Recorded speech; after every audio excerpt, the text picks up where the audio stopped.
The doctor's words hit her like a bolt of lightning.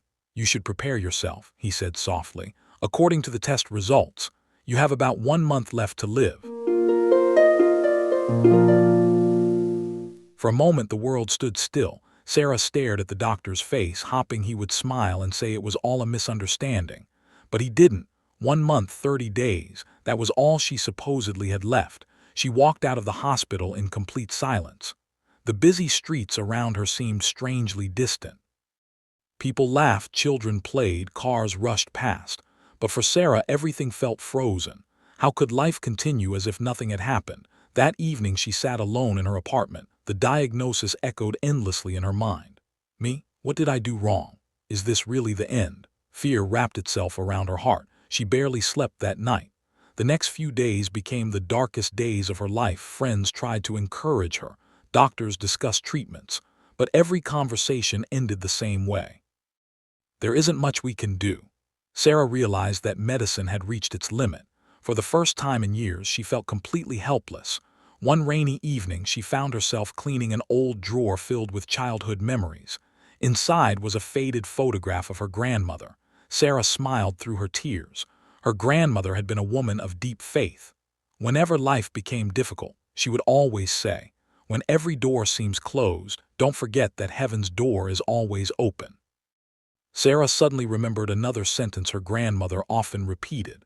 "Child, when no one else can help you, talk to God. He always listens."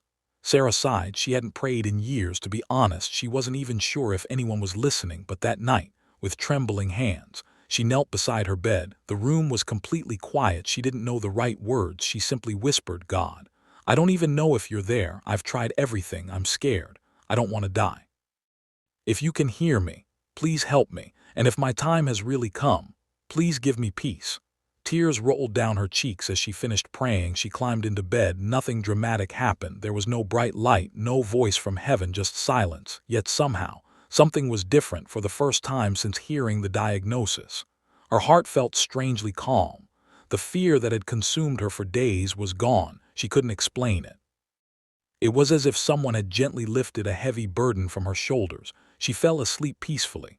The next morning, Sarah woke up feeling lighter than she had in weeks. She even opened the curtains and watched the sunrise. It felt beautiful. Around noon, her phone rang. The screen showed the hospital. Her stomach tightened. She answered nervously. "Hello?" The doctor's voice sounded different this time. "Sarah, I need to apologize." She frowned.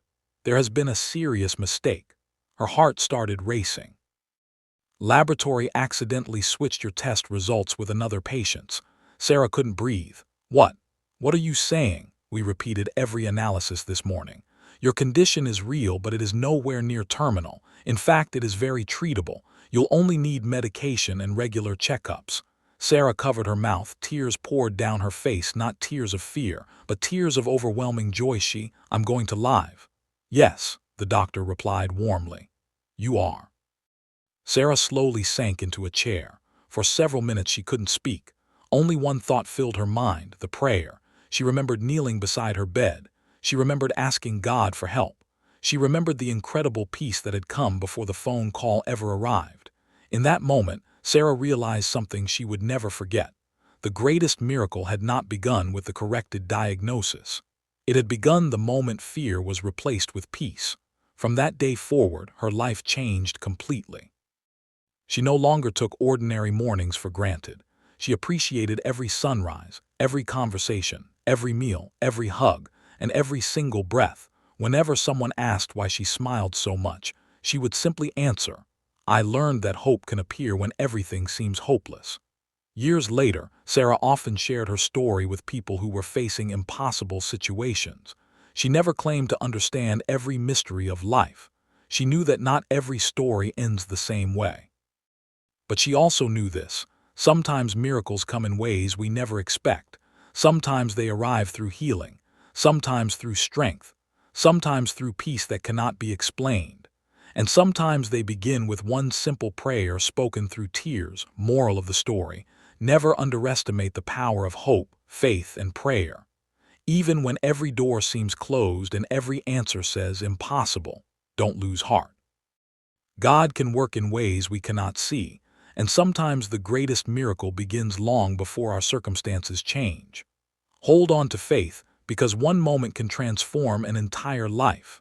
If this story touched your heart, don't forget to like this video, subscribe to the channel for more inspiring stories, and share your thoughts in the comments below. May God bless you, and thank you for watching.